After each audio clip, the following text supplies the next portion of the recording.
Hello everyone, welcome to another MCAT ACE lecture, and in today's lecture we are going to be tackling the first part of NMR spectroscopy.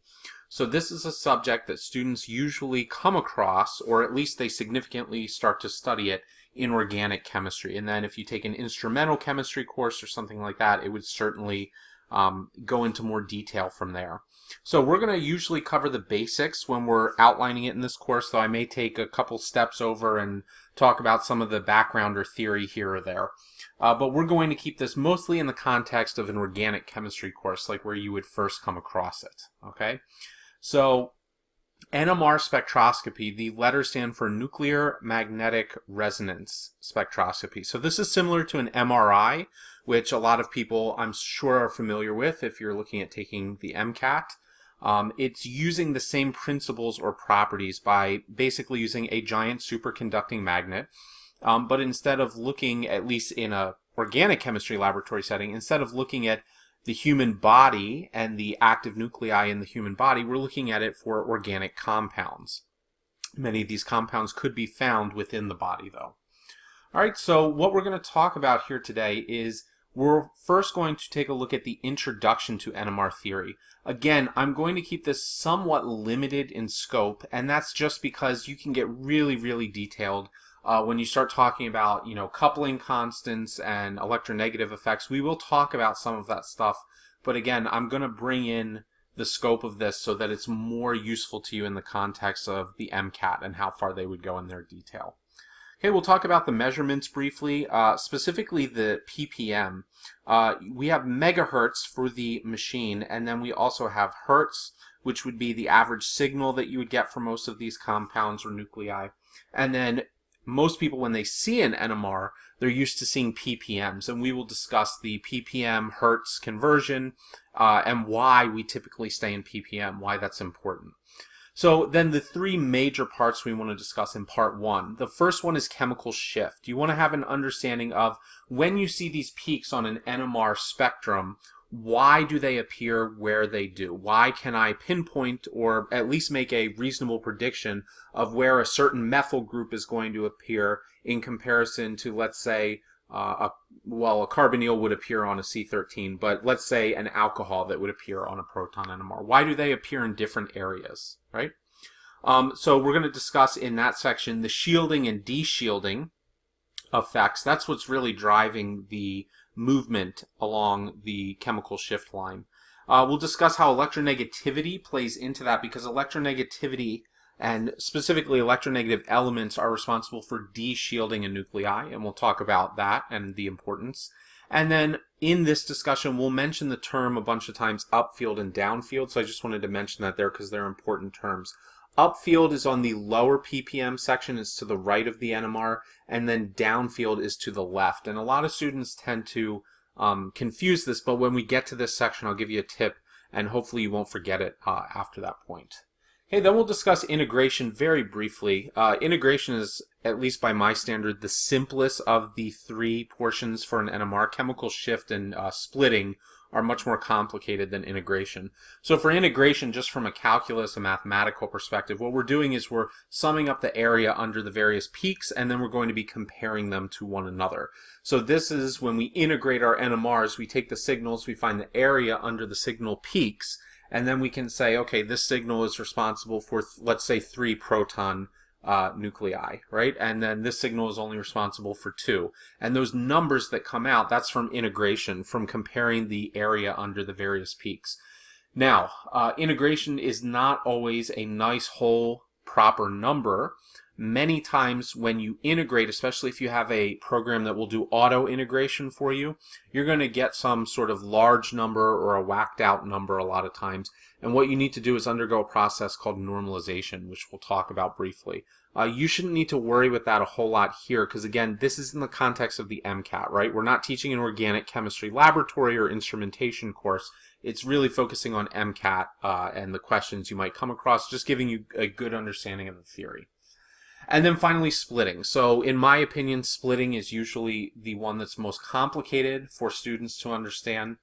There is a very common rule out there called the N+1 rule, which states This is for proton NMR. That's mostly what we'll be discussing here. C13, carbon-13 NMR is a little more simplistic to read than a lot of the proton NMRs, and that's because most of the C13s that are shown or handed out in an undergraduate class, and probably the MCAT, are going to be what's called proton decoupled, meaning they're not going to show any splitting in the carbon NMRs.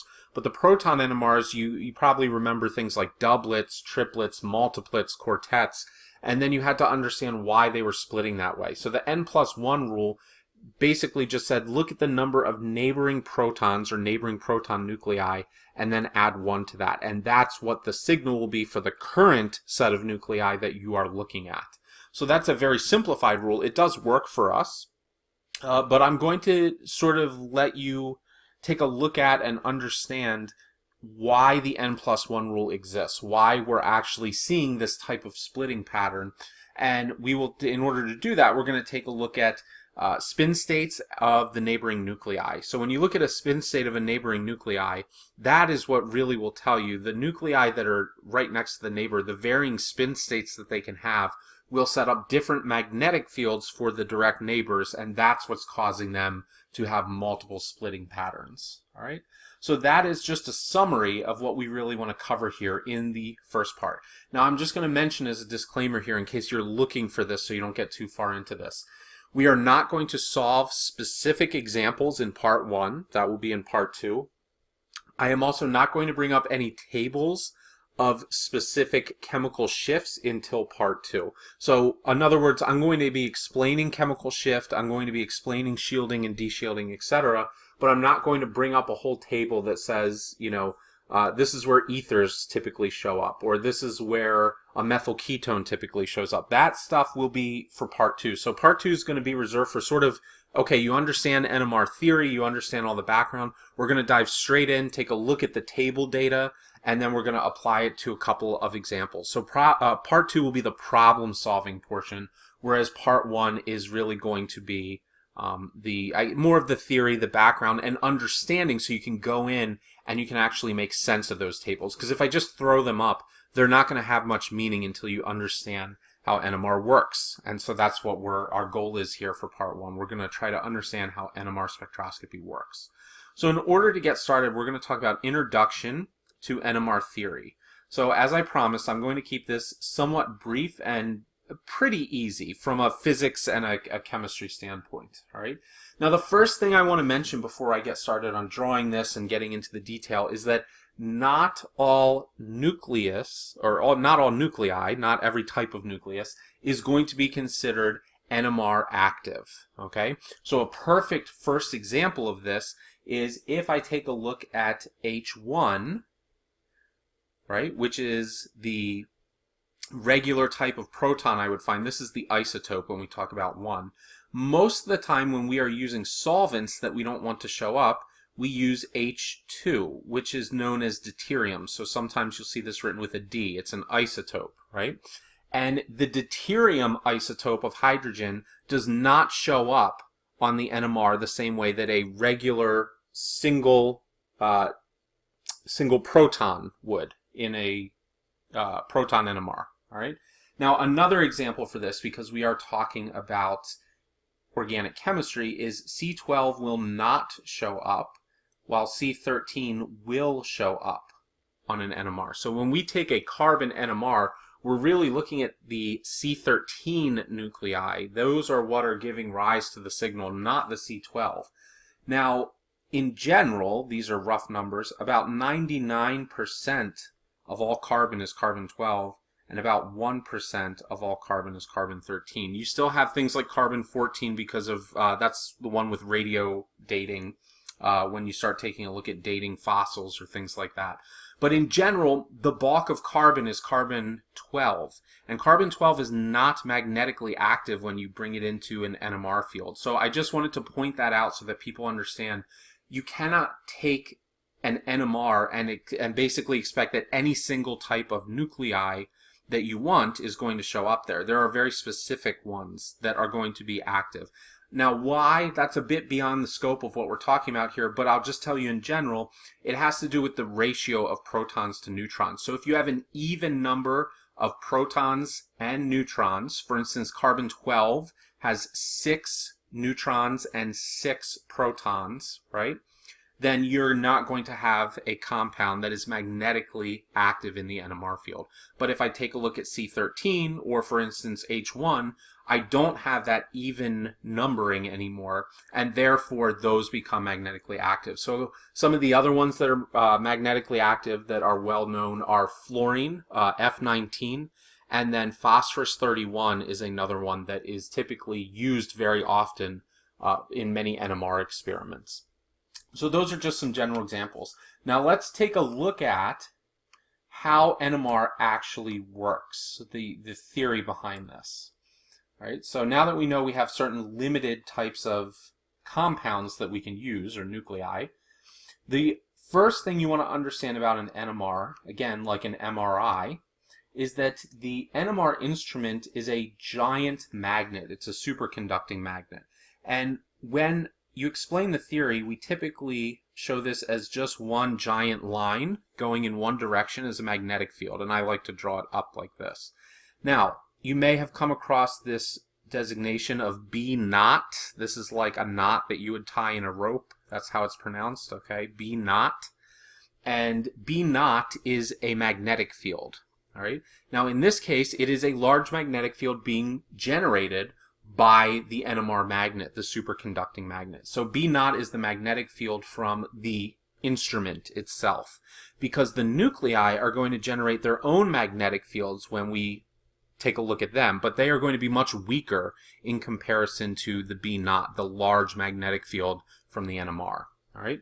Now, when you have this NMR, you have to be careful of anything in the area that could be affected by magnetic fields. So if you go in and you look, a lot of times you're going to see, for instance, tape down on the floor, and it says, you know, do not pass this section.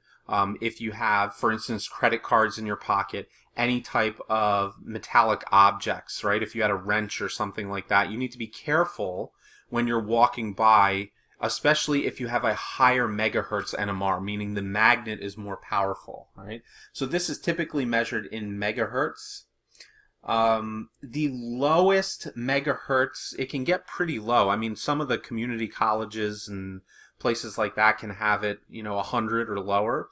A very typical low sort of run-of-the-mill would be a 200 megahertz, okay, for an undergraduate lab. Again, you can definitely get lower than that. A pretty decent one right now would be like a 500 megahertz. And then one of the top of the lines is like 1,000. I don't know if they have gone past 1,000 megahertz right now. I know that I've seen an 800 personally, but I've never seen 1,000. I have heard people talk about it. I don't think they've gone above that at this moment. But that's basically the varying ranges. And you could have anything in between there, so a 300, a 400, etc. The higher the magnetic field in megahertz, the higher quality the NMR. All right. So what ends up happening is you get much better resolution, you get better and clearer splitting of peaks when you're taking a look at all of that kind of stuff. And that is not to diminish the lower megahertz NMRs, it's just that the higher you go, and this is usually going to be for upper level research grants or things like that, you're not going to typically walk into most undergraduate labs and find an 800 megahertz NMR sitting there, okay? But they tend to give some very nice high quality results when you are trying to do characterization of compounds, right? Now, when we take a look at a compound, the compound will have nuclei because every atom has a nucleus, and you should have within those nuclei protons and neutrons. Now, when we have an uneven matching, like I talked about before, that means you will have a magnetic spin for the nucleus, and therefore the nucleus can interact with another magnetic field. Okay. Now, in physics, we know that magnetic fields, you can either go with a magnetic field or against it, right? So a lot of people, when they think of magnets, they think of north and south poles. You can have the attraction or you can have the repulsion, similar to electrons and everything like that. So before you put a compound into a magnetic field, an NMR, the nuclei in the compound are going to be scattered. And we're assuming right now that we're looking at nuclei that would be magnetically active. All right, so let's just say that this is for an example with H1 because it's going to be one of the most common ones we look at. Now, when you take these nuclei that are all scattered about and you put them into a sample tube, you put the sample tube into the NMR, they are suddenly going to go into one of two states. They can either align with the magnetic field, okay, like this, or they can align themselves against the magnetic field, like this. All right, now, if you were to take a look at this, of these two states, there's a reason I drew it this way. The state down here is known as the alpha state, and this is a low energy state, okay? So it's low energy because it is aligned with the magnetic field. So when you're aligned with the magnetic field, imagine that B naught, the NMR magnetic field, is like a very powerful stream or current of water. So if I want to place these nuclei in the presence of that stream, that magnetic stream, they are going to face less opposition if they are going with the current, with the magnetic current. And so that's called the alpha state. Now we also have the ability to hang out in the beta state. Right? Now the beta state is going to be high energy. Now these are relative terms to one another, right? Because nuclei in general are not considered to be very high energy.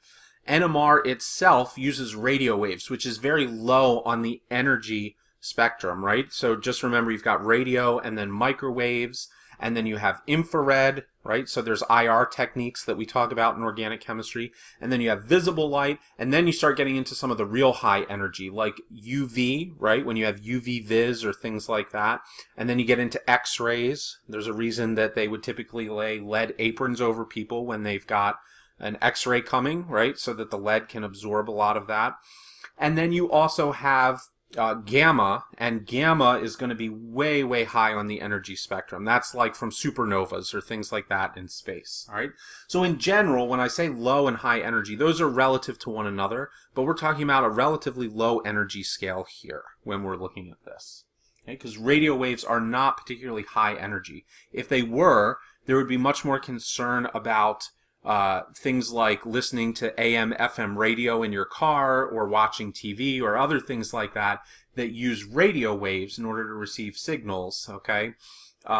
It's very different than, let's say, UV, which if, you know, most people are aware that staying out in the sun for an extended period or going into tanning booths for long extended periods of time can cause biological damage and other issues, whereas you could probably listen to your AM, FM radio all day and you're not really going to have issues from a damage standpoint because of the energy there.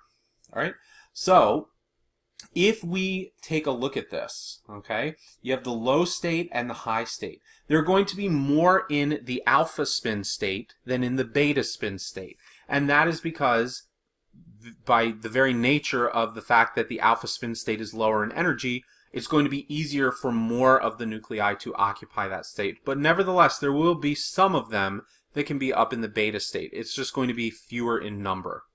Now, all right, we have our sample in the magnetic field. So how does NMR actually work? Well, the way that NMR works is that you are then going to take your sample and you are going to irradiate it, okay, which is basically a fancy term to say you're going to hit it with some radio waves. And so what we do in order to get the NMR to work is we send in radio waves, which I'm showing in purple here. So let's just state that this is radio waves. They have to be at the correct frequency in order to match and flip these spin states. So one of the rules when we get into quantum mechanics, even though this is not a quantum lecture, is that quantized energy has a set amount. So you either hit it or you don't. And sometimes people are familiar with this with electrons jumping from one shell to the next shell when you do excitation with like UV vis type spectroscopy.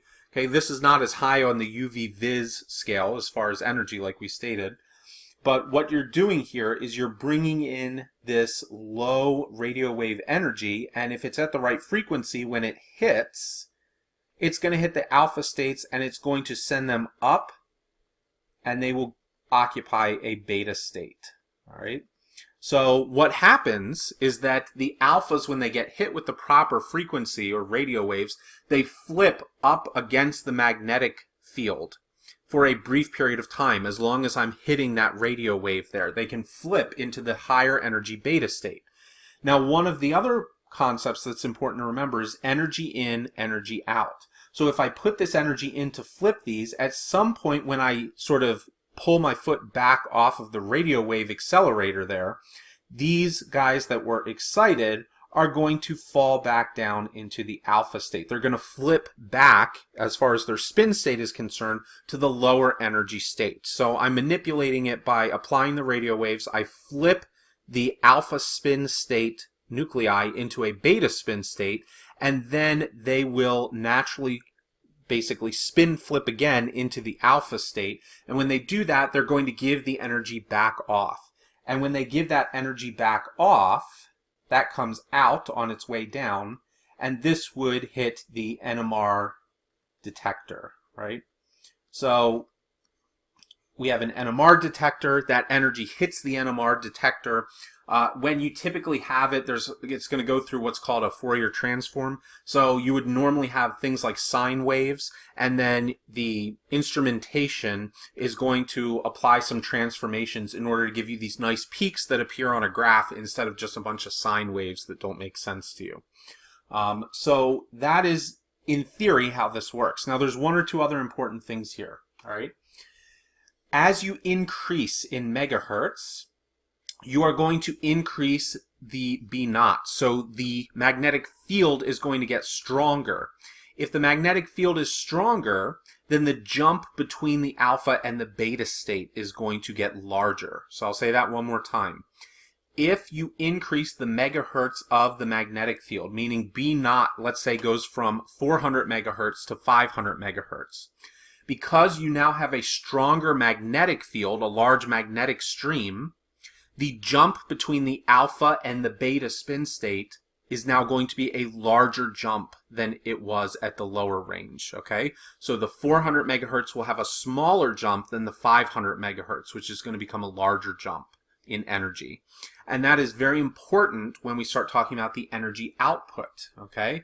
Because what's going to happen is I could give 3 chemists the same exact compound and say, go run an NMR on this. One chemist could have, let's say, a 400 megahertz, one could have a 500 megahertz, one could have a 600 megahertz. If they use the different instrumentation, then the jump in energy is going to be greater as we climb the scale, and therefore the signal is going to be different in each case. And this becomes problematic because if I give all 3 chemists the same sample and I say, take this to your NMR, run it and bring it back to me, I'm going to get 3 spectra that look similar. They're going to have the same splitting and all of that, but the peaks are going to show up at different hertz values. So the one that has the lowest megahertz is going to have a smaller hertz value because the flip was not as large. It didn't require as much energy to go in, so therefore not as much energy was released when I flipped back down into my alpha state. All right, so hopefully this makes sense. I'm going to show you a mathematical example here in a second. In relation to ppm and megahertz. So let me clear the board here of the basics of how NMR works, and then we're going to take a look at a megahertz conversion to what's called ppm. That's what we really want to focus on here. So give me a second and we'll look at that.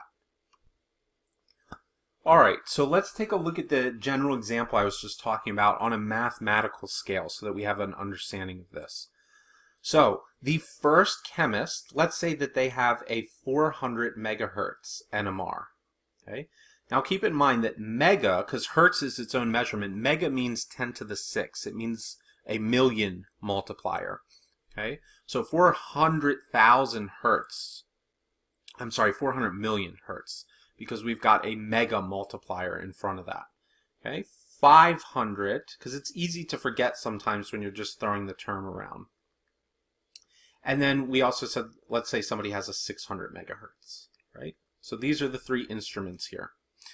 And I give a chemist a sample. Let's just say, okay, because I don't want to make this too complicated yet, that this proton, for some reason, it's supposed to show up at 5 ppm, which is part per million, right?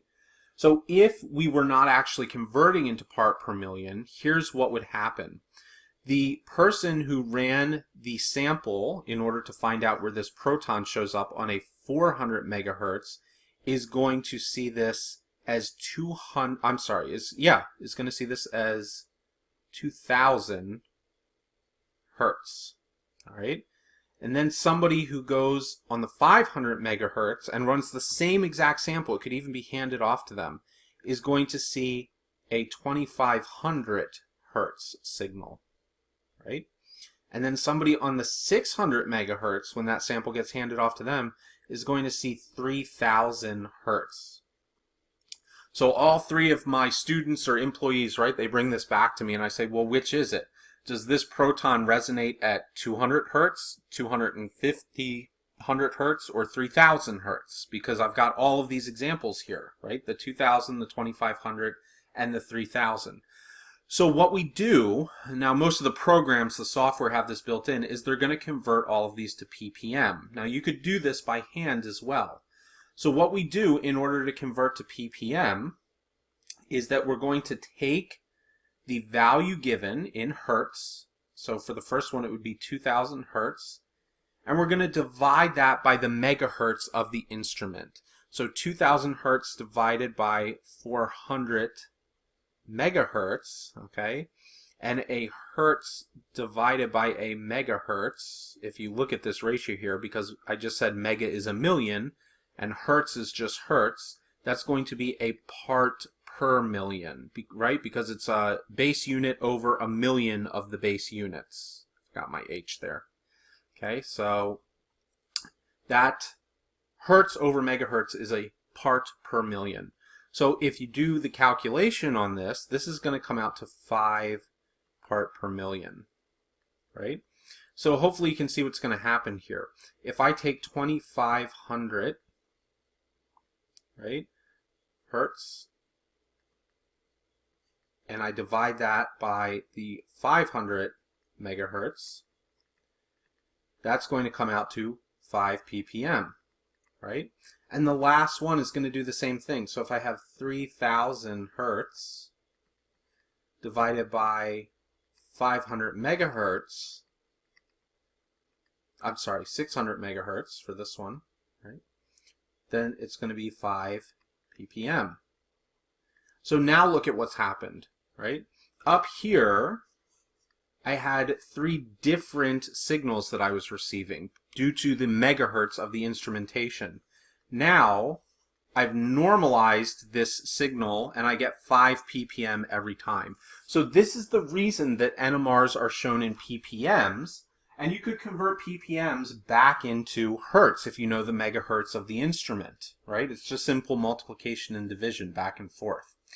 But the point here is that I'm getting the same reading for each of these. And that's important because what we can do with this as chemists is we can now standardize and say, okay, this proton, we don't need to say, well, this proton shows up at 2000 hertz on a 400 megahertz, 2500 hertz on a 500 megahertz, right? That would take forever. And there's a whole range of different NMRs with different megahertz. So what we do is we find what the part per million is, and then it doesn't matter what megahertz we're using as far as where this shows up. So then we can say, all right, it's 5 ppm. That's where I expect to see this signal approximately. Okay? And so this is a very useful technique when you're looking to standardize across all of the different potential instruments that you want to use. So if we look back at the beginning here, we've now had an introduction to NMR theory. We've talked about the measurements. So the next big thing we want to discuss here is chemical shift with shielding and deshielding. So give me a second to clear this off, and then we will take a look at shielding and deshielding, electronegativity, and upfield, downfield for NMR. Okay, so now I've cleared everything off. What I want to take a look at here is shielding and deshielding and the concept of this. Now we will tie this into an actual NMR spectrum, so we'll take a look at what we're talking about, but I'm going to relate it back to the theory at first when we're talking about the jump between the alpha and the beta spin state. So you want to keep that in mind as we're working with this. Alright, so I'm going to show a general example here, what I'd like to show is ethanol. And this is a pretty common example for most undergraduate classes to work with because it's simple and it also provides some nuclei that would be magnetically active, especially with the protons, meaning the hydrogens. The carbons would also be magnetically active, although to a lesser amount, not to a lesser extent, they would still be active, but a lesser amount because, again, about 98 to 99% of all hydrogen atoms are H1, whereas only about 1% of all carbon atoms are C13. Okay? So when we take a look at this, all right, the first thing we want to understand is the concept of shielding and deshielding. So what I want you to picture here is a regular atom. All right, so let's say we have a hydrogen atom. The hydrogen atom has a nucleus, and in that nucleus we would have the proton if it's an H1 atom with no neutrons. So we can represent the nucleus just by this line here. Okay, that's how we were showing them in the previous part with the theory. So let's just show the hydrogen nucleus as an arrow, that line that we have there. Well, every hydrogen would have what along with the proton? It should have one electron. Okay, so with the one electron, that electron will fill out the s orbital and it will occupy space, okay, around the nucleus. Now, the way electrons work, a lot of people have the stereotypical thought of the electron just sits and rotates, right, in a sort of an elliptical motion around the nucleus. That's fine for basic theory or understanding. We really know that electrons, from a quantum perspective, sort of get delocalized over a large area, and they can be found in any area until you actually observe them at a given time. All right.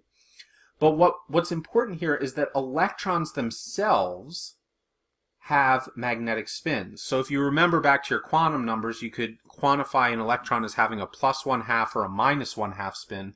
But the idea here is that the electrons themselves can act as mini magnets. Now, if I have a magnet that is orbiting or circulating my inner magnet, my nucleus, when I expose this to the field, okay, this magnet, and when I say the field, I mean B0, when I expose it to the NMR field, this electron is going to shield the proton. Okay, so it's going to shield, we can just say, the nucleus. Okay. Now, in the case of a hydrogen atom, it only has a proton in the nucleus. But the electron is going to shield the nucleus from the external magnetic field supplied by the NMR instrument. So what happens with shielding is that the nucleus right here, okay, will feel the effects to a lesser degree. Okay, so B0 is not as strong with pulling. So in other words, the B0 still has the same strength, right? It didn't change the megahertz of the NMR because this electron is present, but the strength of the field does not play as great an effect on this particular nucleus because it has an electron that is helping to shield it, right? So then you might be thinking, okay, well, where's this going? Because all atoms are going to have electrons associated with them when they're in this bonding situation, right? Well, where this is heading is that if you take a look at the CH2 here, right, with these carbons, here's the oxygen due to the alcohol. This oxygen is an electronegative group. Okay, so this is electronegative. So what's going to happen to any of the nuclei that are in the proximity of this oxygen? So that could mean this hydrogen, or I should say these hydrogens, right? This carbon. Now the CH3 that's further out, usually once you become more than 1 to 2 atoms removed, you start to lose some of the electronegative effects. They die off very rapidly. So we usually look at direct neighbors to the oxygen here.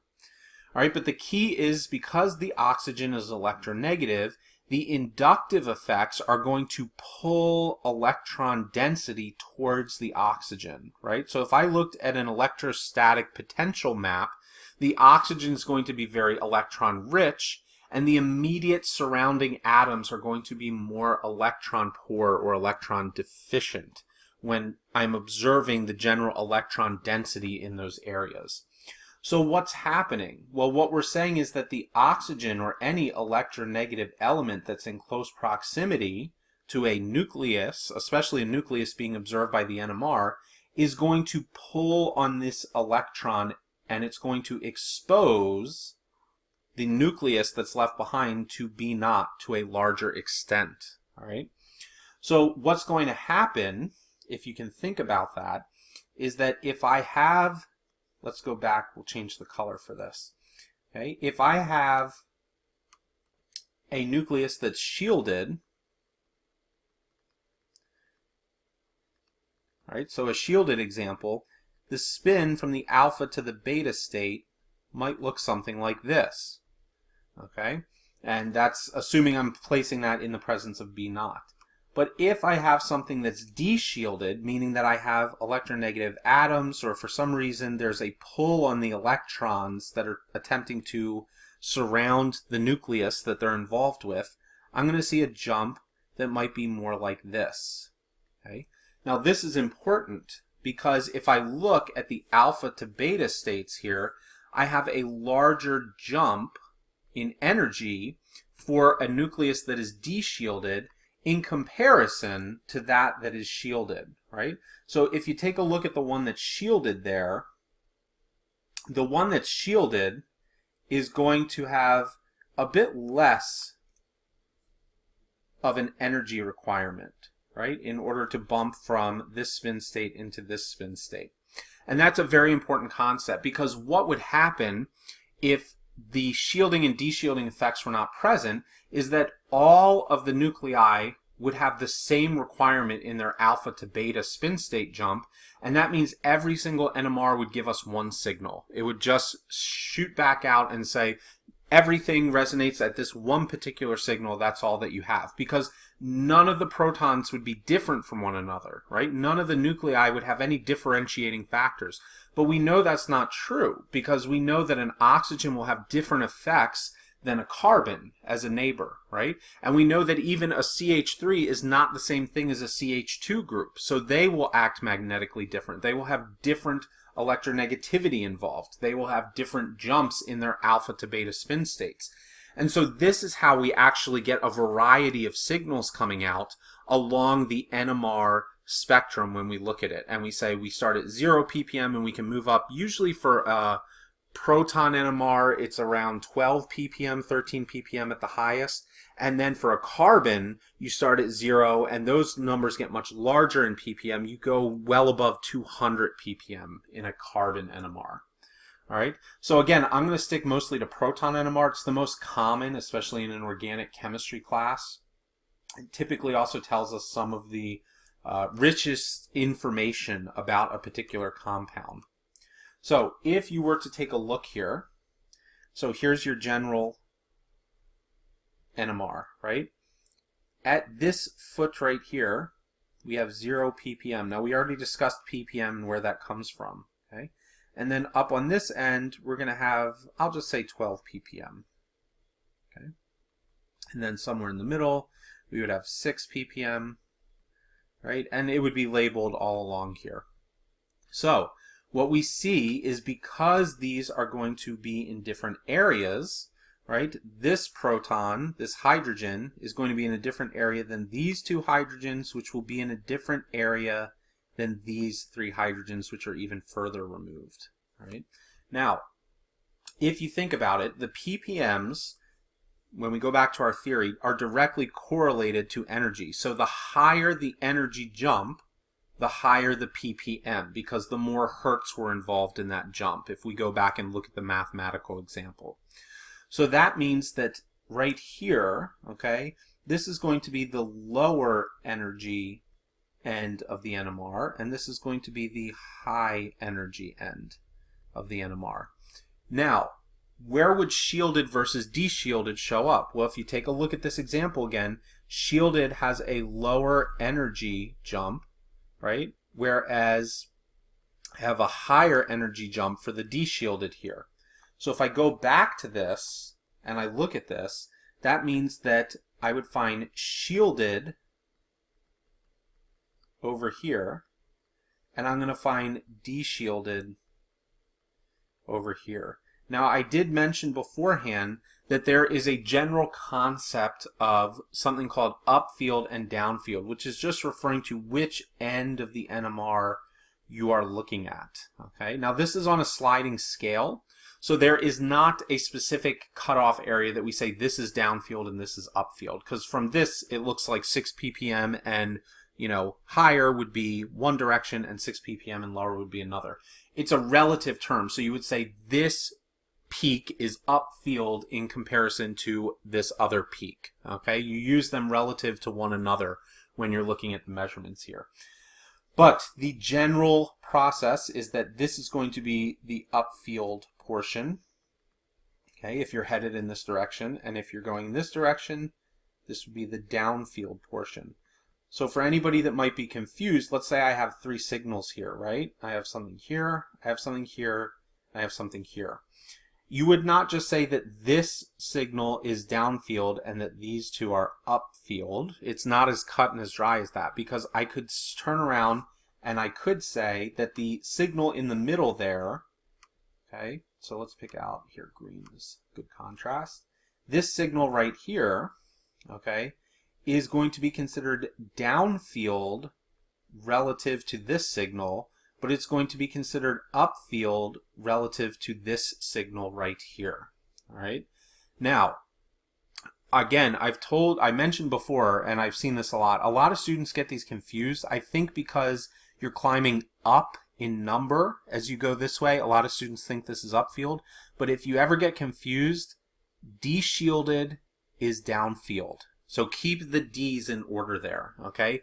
Deshielded means downfield. So anything that is more deshielded, shows more deshielding, that should be found downfield comparison to things that are shielded. Deshielded is downfield. Keep your D's in order, all right? So that should explain the idea of chemical shift, right?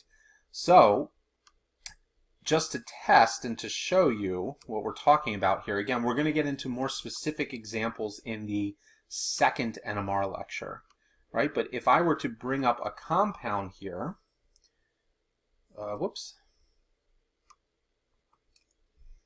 so let's say I take a look at a compound like this.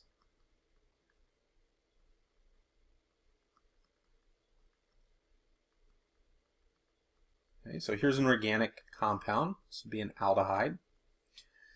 All right, aside from the actual aldehydic proton here, okay, which is directly attached to a carbonyl group, which is electronegative, you should be able to give me a general ranking of upfield or downfield for this. Okay, so the one that I would expect to find the furthest upfield would be this one right here.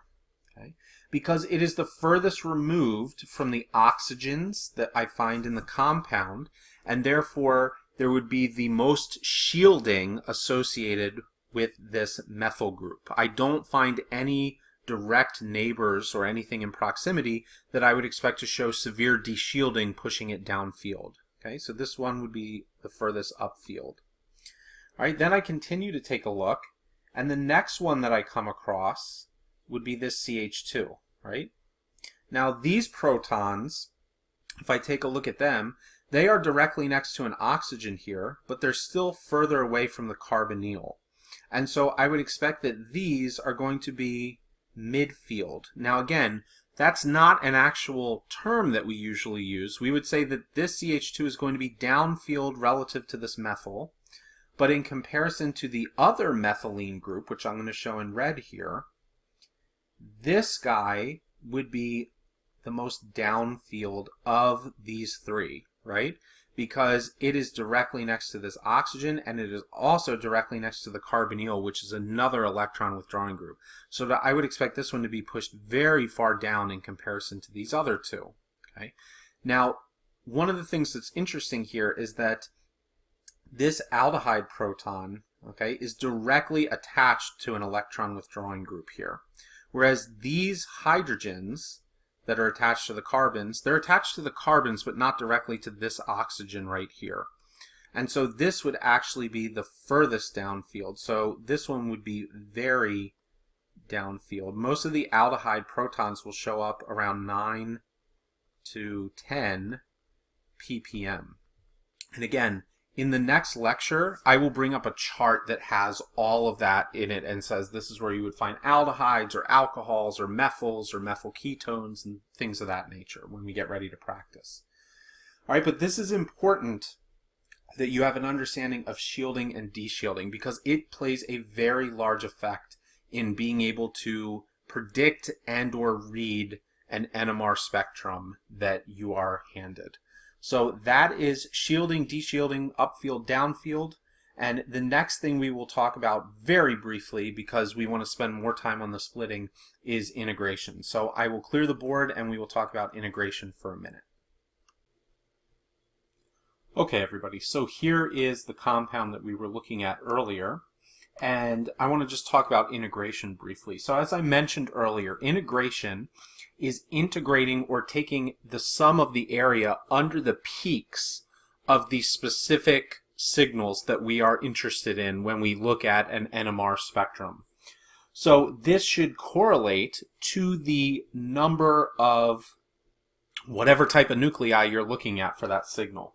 So again, in a carbon decoupled, you're usually not as worried about the integration because usually every single carbon is going to be related to its own uniqueness. Now, that's not always true. You could certainly have symmetrical compounds, and we will take a look at some examples like that in the second NMR lecture series, where you have what would be called magnetically identical parts of the compound, or magnetically equivalent, and therefore they are going to show up as one signal.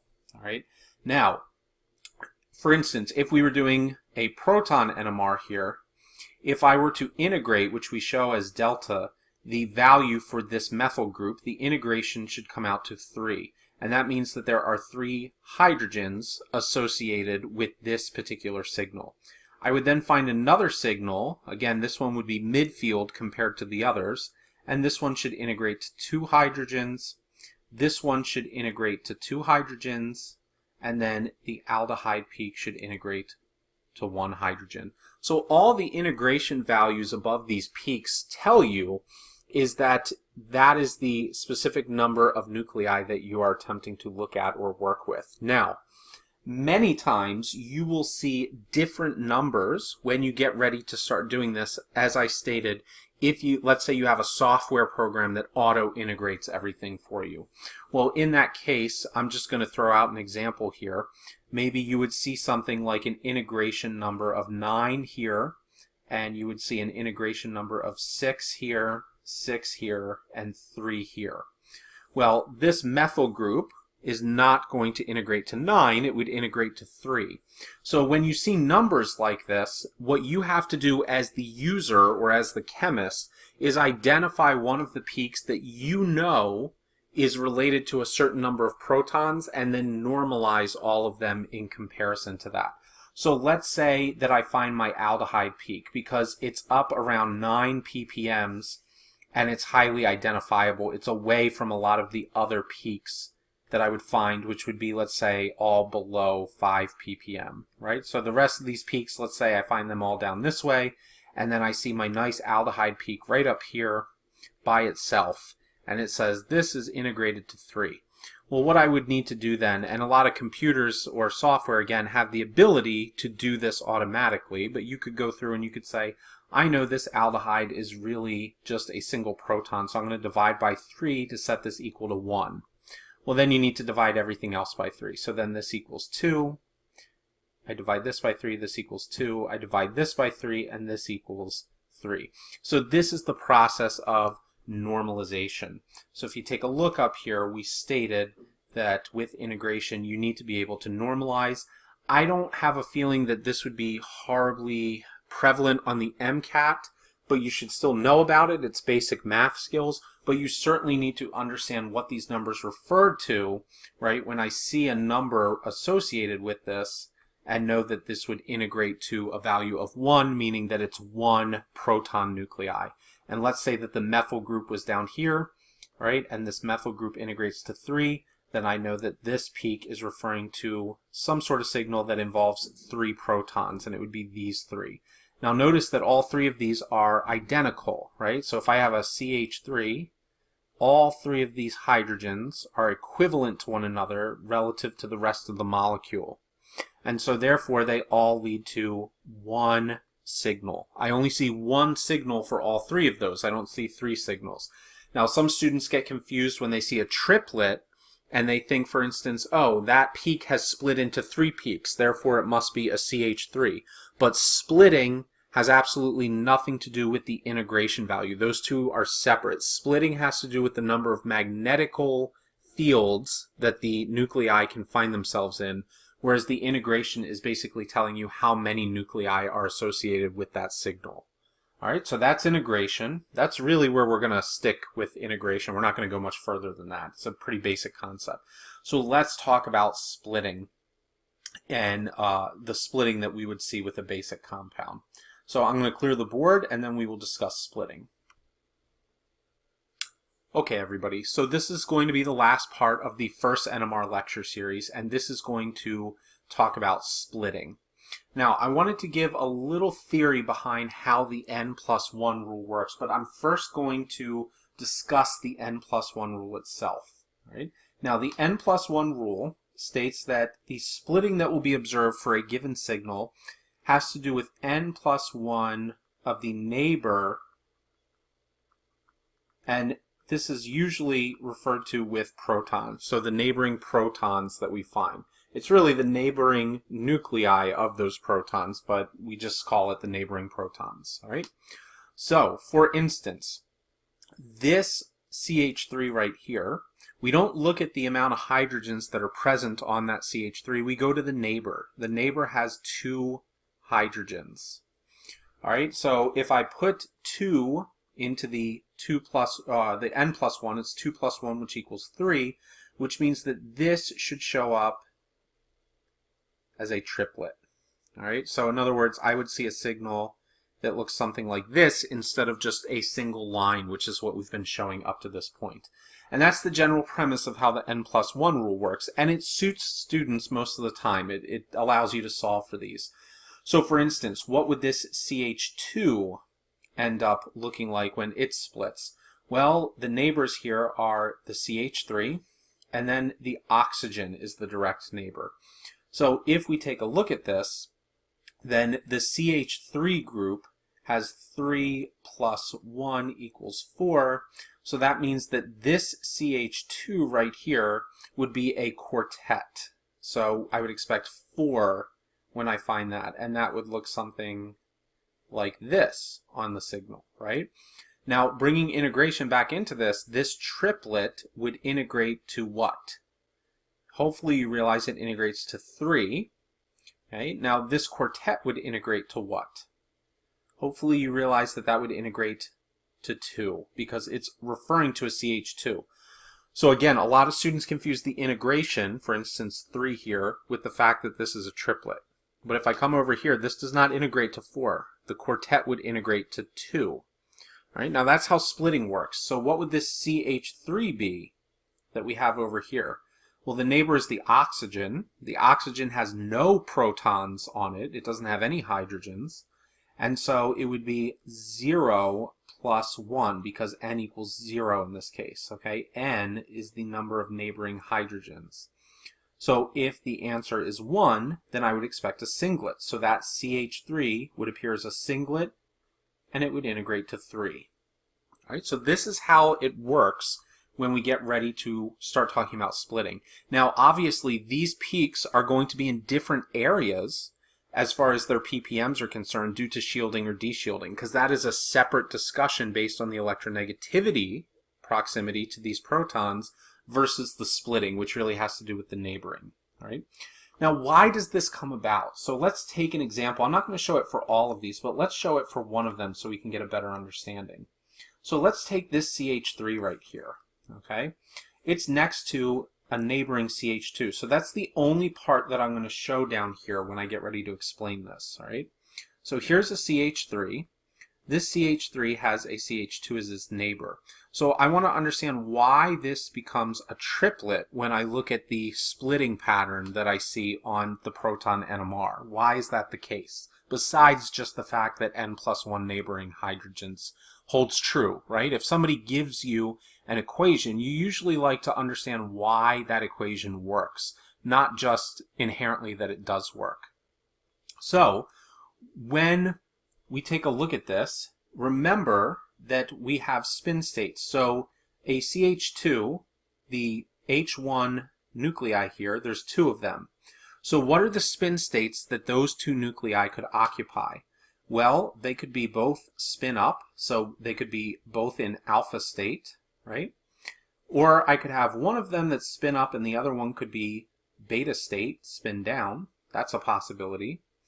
Or I could have one of them spin down and one of them spin up. Now that's exactly what I had up here. However, the two nuclei are different from one another, so both of these, statistically speaking, are possible. And then I could also have both of them occupying a beta spin state, right? So this would be the lowest energy option if they were both aligned with the B0 field. This would be the mid energy option, and this would be the high energy option. Right? Now these two are identical to one another, and so this would, when I look at this, be 2 times as likely as these other states because it could happen twice as often. However, I am only going to count this as one potential magnetic state because of the type of energy involved. Look at the different energies. I've got low energy where they're both alpha. I've got mid energy with one alpha, one beta in 2 different scenarios. And then I have high energy where they're both beta spin state. So what that leads to is 3, here's 1, 2, 3, right? 3 different scenarios where the neighbors could have different spin states. That's what I have. And if you notice, I'm usually drawing this middle peak larger here, and that's because statistically, I'm going to find it happening more often. That's why you usually, when you look at these splitting patterns, it's very common to see the peaks in the middle have the largest, right, abundance, and then the ones out to the side or the shouldering start to get lower and lower. Those are the outer edges, the low energy and the high energy scenarios. There's not as statistically as many chances for those to occur. And this becomes even more prevalent as I look at additional examples. So let's say the quartet, then the quartet would have 3 different possibilities. And when you have 3 different possibilities, you're going to have an even larger variety opening up. Okay? So this is where the n+1 rule comes from, is the fact that if I take the neighboring hydrogens, I can get n+1 different spin states. So in other words, I could have up to 3 different spin state scenarios. Now, why is that important? Because when we look at the spin states of the neighbors, remember that everything is its own magnetic field. We have the NMR magnetic field, but then we have the individual nucleus, right, or the nuclei, if you take them as a bunch, and they can create their own magnetic fields. So option 1 up here is one way that a mini magnetic field could be set up next to the neighbor. Option number 2 is another way that a mini magnetic field could be set up next to the neighbor, and here's the third one. So what happens? A single signal for that CH3 is now in 3 different types of magnetic fields. Therefore, it could technically give off 3 different relative ppm values, right? And so it appears as a triplet due to that, all right? Now, again, the integration for this has to do with the number of H's actually associated with this signal, which is 3. The triplet comes from the potential neighboring spin states that I could find because they all set up different magnetic environments for their neighbor. All right. So I will show you one more before we close this out for splitting and we get ready to take a look at part 2, which is going to be the more practice heavy portion. All right. So coming back to that example with the CH3 and the CH2, I just wanted to clean this up a bit. All right, so let's take a look at the CH2, all right? So here's the CH3. What we just looked at was the variable spin states for the CH3 environment.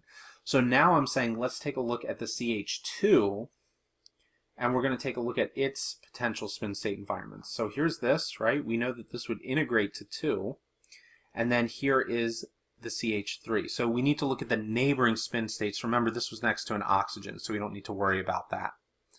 All right, so the neighboring spin states here, I turn around and I take a look at 3 different hydrogens, right? They could be all alpha. And then let's take a look at all these different options. I could have 2 alpha and 1 beta state, or I could have 2 alpha and 1 beta state. Notice how I'm changing it. So this time the middle one is the beta state. Or I could have 2 alpha and 1 beta state. Now the one all the way over on the left has the beta state, right? So this would be all alpha. This one would be 1 beta, 2 alpha. So then the next option would be I could have 1 alpha and 2 beta spin states. I'm getting higher in energy as I'm doing this, right? So then I could also have 1 alpha in the middle, the 2 betas on each side, and then I could finally have the 2 betas being down and the 1 alpha state being up. So this is a situation where I have 2 beta states and 1 alpha state. And then finally, right, I could have all 3 of them in a beta state. So that's also possible where they are all beta spin state. We'll take a look at this. The statistical probability here is 1 to 3 to 3 to 1. Now this is an actual phenomenon known as Pascal's triangle. A lot of people have heard of this. Many students confuse it with what's called the Fibonacci sequence, but that has nothing to do with this. Pascal's triangle looks at these types of patterns where you have multiplets that build off of one another, statistically speaking. Okay, so your singlet is just a singlet. A doublet would be 2 of equal size. A triplet would be a 1 to 2 to 1 ratio. And then a quartet would be a 1 to 3 to 3 to 1 ratio. And you can always do this by looking at this statistical breakdown of the spin states, right? So this is why as a quartet I see something that's going to look like this for the CH2, right? Because its neighbors have these potential spin states. And that's where I end up with the quartet, because the CH2 could experience its neighbors in one of these 4 scenarios. And so therefore, because it will experience all 4 of those scenarios, you get 4 different signals, and they center around an approximate ppm value, right? Depending on the shifting associated with what the neighboring atoms actually are. Are there any electronegative atoms, so on and so forth. All right, so that's going to finish our lecture here for the NMR spectroscopy part 1. So we've covered and gone through all of this material. Next time, for part 2, we're going to look at the NMR spectroscopy in more practical scenarios, where we're actually going to start predicting what some of the spectra might look like for individual compounds. And we'll also take a more detailed look or breakdown of the chemical shift and where we would expect some very stereotypical ppms to show up for aromatic rings or ethers or alcohols or things like that. So that's something that we're going to be headed to in the next lecture. But this covers the basics behind understanding NMR spectroscopy, and then you should be ready to head into the heavier practice stuff for part 2. So I will see everybody for part 2. We will start practicing in part 2, and then we will have a summary of everything at the end of part 2 as well. So I'll see you guys there.